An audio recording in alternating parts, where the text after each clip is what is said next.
mencionar algunos otros. Bueno, Pérez, que estuvimos con él hoy, Adrián Pérez estuvo muy bien. Mi opinión, Norma Morandini estuvo muy bien. Velarde, que lo tuvimos bien. Solá estuvo muy bien, vino realzado. El comisario político Kunkel, puteándolo ante todo el mundo. Bueno, eso me parece que... Por eso tenemos el último discurso, ¿no? Hemos seleccionado 18. Sepa, señor presidente, que en el artículo 3 el oficialismo está planteando votar un régimen de compensaciones. ¿Qué compensar? Compensar quiere decir tener que dar aquello que generó un mal o un perjuicio. La compensación es producto del reconocimiento concreto del mal que generó la resolución 125, por eso hay que compensar. Se va a compensar votando la resolución 125 sin fecha de terminación y se va a compensar por el módico tiempo del 13 de marzo del 2008 hasta el 31 de octubre del 2008. Se compensan 4 meses. El 1 de noviembre se caen las compensaciones y minga compensaciones para los pequeños productores. No les queda más nada. Se vacía el régimen. No queda nada. Bueno, un poco decíamos al principio, la compensación fue como la moneda de cambio que se puso. Además me impresionó a mí Rossi, que digo que el estilo estuvo bien de Rossi, pero él presentaba las compensaciones como si fuera la rebaja de las retenciones. 35 al 30, bajaban todas, pero no bajaban nada.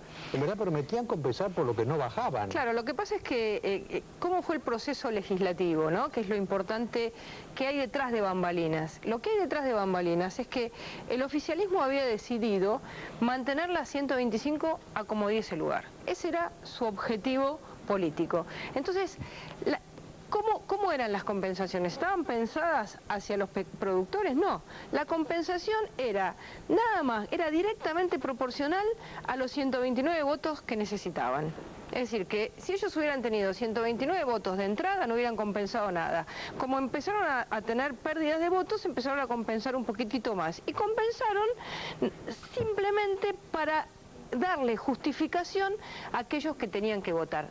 Tanto que cuando yo les dije el régimen se cae el 31 de octubre, es decir, es una ridiculez. Imagínese usted hoy un productor que empieza a sembrar. El 1 de noviembre, ese productor que empieza a sembrar ya no va a tener las compensaciones, que son una mentira, y ya tiene solo las 125 para la próxima cosecha.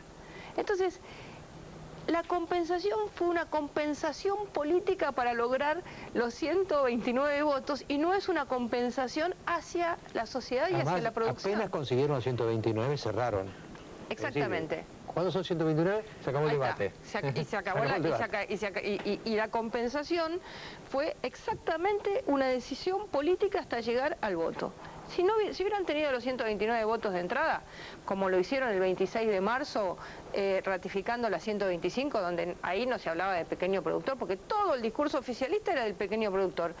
El 26 de marzo, cuando ratificaron la 125, los pequeños productores no existían. Es decir, fue todo un invento, digamos, justificatorio para ratificar la 125. Es decir, usaron a los pequeños y medianos productores de canje para encontrar sus propios... Ahora una pregunta, Patricia, que un poco se le dice a Elisa, pero me gustaría ver qué piensa usted.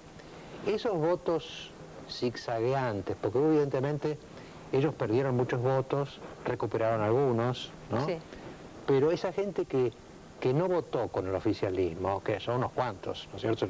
30 y pico, creo, ¿no? Son 15 del Frente de la Victoria y 4 del radicalismo K. 19. El resto fue todo un trabajo que hicimos nosotros de construcción de votos. Es decir, la roca sobre la que se construyeron los 122 votos fue el trabajo de la oposición, que no se comprendió. No se comprendió. La semana pasada nosotros fue terrible. Todos los medios decían, la oposición no tiene proyecto. Y nosotros teníamos que sostener el bloque de votos sobre los que se iban a venir aquellos nuevos que estaban críticos al gobierno. pero la roca fueron los 90 votos que conseguimos Ahora, nosotros. esos nuevos, Patricio, esos 15, 20 de más que tuvieron ustedes, ¿usted cree que son un comienzo de una emigración, el comienzo de un desgaste real del oficialismo, o esto que es en Melco, son cosas parecidas? Sin duda que se vieron transacciones. El otro día, por ejemplo, los diputados, 3 diputados de Río Negro que habían firmado el dictamen de Solá, terminaron votando a favor del oficialismo porque les prometieron, según lo que se comentaba, que iban a bajar las retenciones en Río Negro, cosa que está muy mal. ¿Por qué está muy mal? Porque ellos no son solamente diputados de Río Negro, ellos son diputados de la Nación, ellos tienen que defender al pueblo de la Nación y no pueden aceptar un canje, porque nosotros íbamos también a pelear para que bajen las retenciones de las peras y las manzanas, pero no se puede, digamos, conseguir bajar la retención de las peras y las manzanas a costa de ponerle retenciones del 48% a todo el resto de la producción. Entonces, hubo transacciones, pero también hubo diputados muy valientes del oficialismo. El caso de Velarde fue realmente impresionante. Los de La Pampa, Baladrón y los de La Pampa que dijeron nosotros no votamos contra nuestro pueblo, los cordobeses que dijeron no votamos contra nuestro pueblo, los entrerrianos. Es decir que hubo, y algunos de la provincia de Buenos Aires como Solá, que se animaron. Y los radicales acá como Katz. Es decir, hubo gente que defendió, y yo creo que ellos se dieron cuenta, porque es evidente que Kirchner en la resolución 125 lo que mostraba era un modelo de poder. Entonces, porque no era una discusión racional, nadie puede discutir racionalmente, defender una resolución como la discutió la defendió el gobierno, ¿no? ¿Es cierto, Patricia, que había un funcionario de la unidad presidencial raramente en el recinto? Sí, a las 5 de la mañana apareció Rafael Folonier, que está en la coordinación de la jefatura de gabinete, y entró al recinto. Cosa que no puede. No puede. Yo lo miré al presidente de la Cámara y estaba justo con el diputado Fernando Sánchez de la coalición. Miramos que entró, íbamos a levantar la mano para pedir qué estaba haciendo el funcionario adentro y estaba llamando diputados, tomando ¿no? lista. Claro, estaba llamando diputados. Y en ese momento alguno de los diputados oficialistas se dio cuenta y lo sacaron inmediatamente. Llamó la atención Santa Fe, porque Reutemann había dicho no a este proyecto y sin embargo el Frente para la Victoria de Obey para abajo todos apoyaron.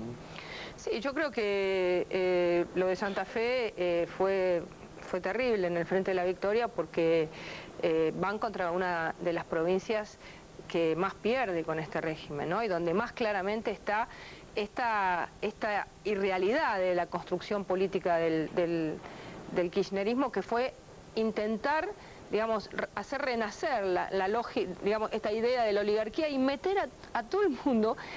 Y es tan raro esto, porque todo el país se dio cuenta que era imposible meter a la clase media rural y a todo el mundo en esta idea de oligarquía. Y donde más se ve esto es en Santa Fe, donde más quedaba claro que no era así.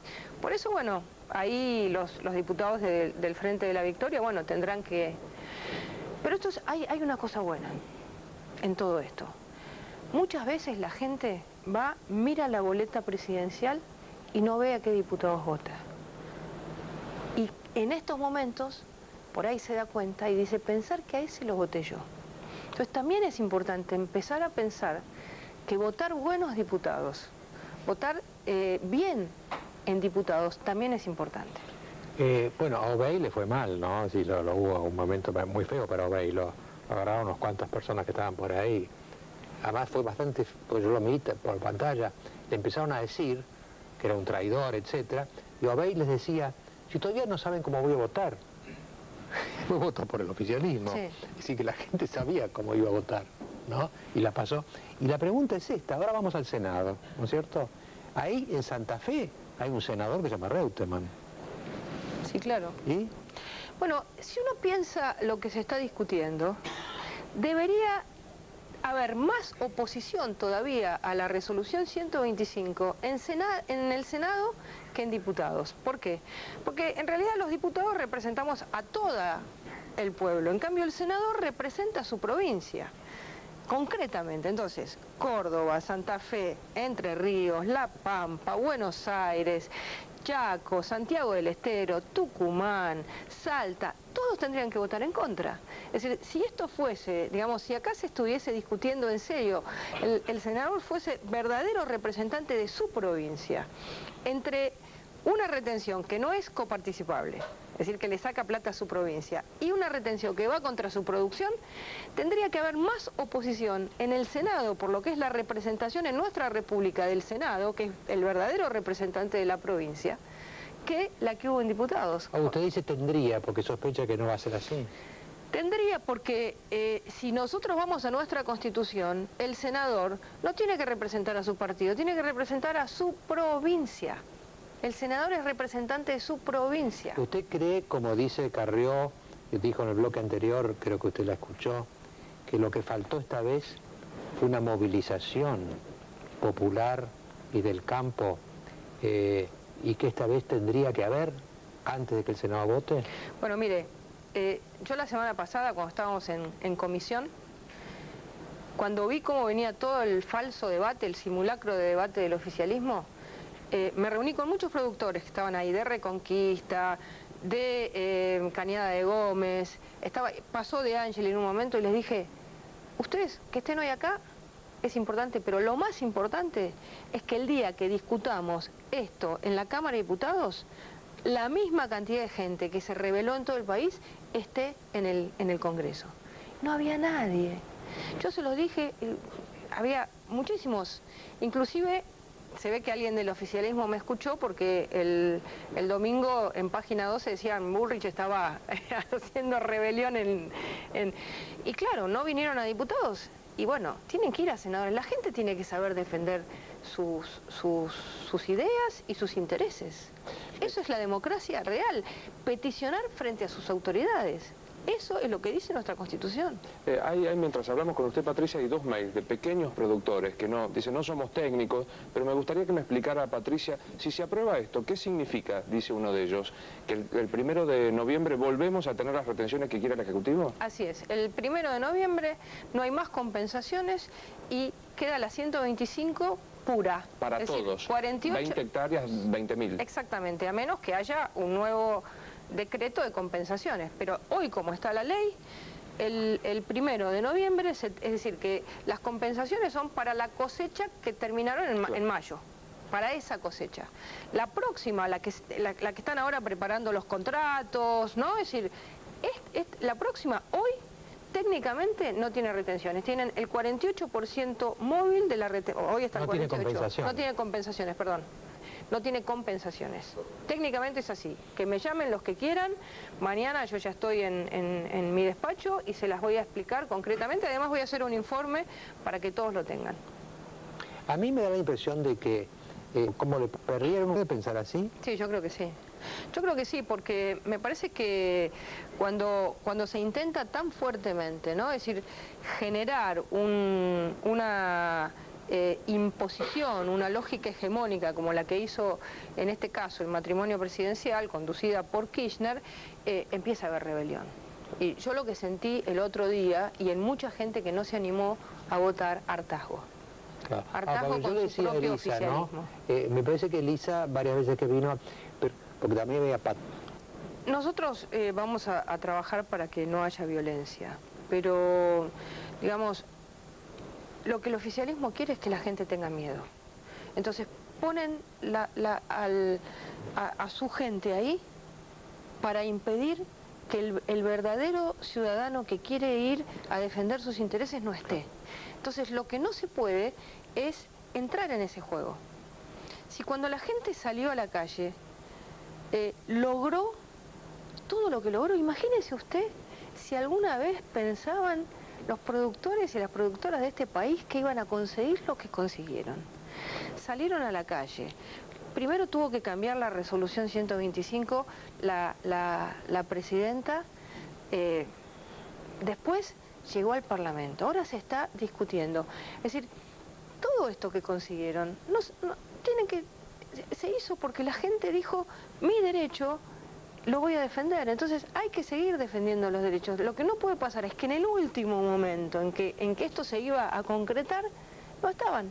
En el fondo, ¿qué cree? ¿Que Néstor y Cristina festejaron los 129 o se dieron cuenta que algo cambió? Yo creo que, digamos, se dieron cuenta que algo cambió. Es decir, la oposición, como decían recién ustedes, ya está. Bueno, hubo un hecho... soplándole la nuca, como dice Pasquino, dice, soplando la nuca. En toda esta seguidilla, porque un día va a haber que hacer bien la CIA, el proyecto, como eso en todo el país. Y entonces, bueno, mandémoslo al Parlamento. Es decir, que hay una interacción entre las movilizaciones y las decisiones. Lo que hay es que, digamos, si el gobierno tuviese otra lógica, ¿no? Porque ha habido muchos debates importantes en el Congreso, pero digamos, si el gobierno ve el Congreso como un lugar en el que plantea una propuesta y lo que sale puede ser distinto, como ha pasado tantas veces, entonces no se genera esta presión. Ahora, con un gobierno que dice, esto no me lo mueven ni una coma, es decir, la presión tiene que venir de afuera. Si no hubiera venido, por ejemplo, vamos a poner un caso concreto, Felipe Solá. El 26 de marzo votó la ratificación de la 125. Cuando vio a la gente en la calle, se dio cuenta, él y muchos más, y ayer votaron otra cosa. ¿Y eso es producto de qué? De la gente que defendió su derecho y que logró que ciertos diputados escuchasen, porque nosotros el 26 de marzo votamos contra la ratificación de la 125, pero muchos de los que votaron de estos 122 no habían votado así. Claro, quizá lo que uno ve más allá de las anécdotas, mucha gente... Es muy importante. Por eso es que cuando nosotros estamos planteando esto, no estamos planteando, digamos, aparte es total, usted sabe que es bien distinto. Una cosa es que muchos pueden estar convencidos, los muchachos que el otro día yo los tenía ahí, ¿no? Cuando yo hablaba cantaban cada vez más fuerte porque sabían que no querían que lo que estaba diciendo se escuche. Nosotros sabemos que una cosa es una gente organizada políticamente y otra cosa es cuando la gente sale, como salió a Rosario. Es decir, yo he visto, yo no estaba, pues yo estaba en Alemania, pero he recibido comunicación de tanta gente que nunca en su vida había ido a una manifestación, nunca, y que fueron a Rosario. Entonces es totalmente distinto, porque ahí está lo genuino, cuando la gente que nunca había salido, ¿no? Sale por el campo, otros momentos por la seguridad, o digamos, logran cambiar, ¿no? Es decir, logran que un hecho político cambie. Como cuando mataron al soldado Carrasco y terminó el servicio militar en la Argentina. Es decir, hay hechos concretos que desatan cambios estratégicos. El hecho del campo tiene que desatar ese cambio estratégico. Falta un poquito, falta un poco. Patricia, muchas gracias. Muchas gracias. Y bueno, usted no va a ser protagonista en el Senado, pero me parece que por lo que dijo usted y lo que dijo Lisa, van a ser protagonistas en la calle. Es lo que nosotros pensamos. Nos hubiera gustado que nos acompañen en la Cámara de Diputados. Bueno, ahora van a venir los que no las acompañaron en la Cámara de Diputados. Ya volvemos. No, ellos sí, ellos dos sí.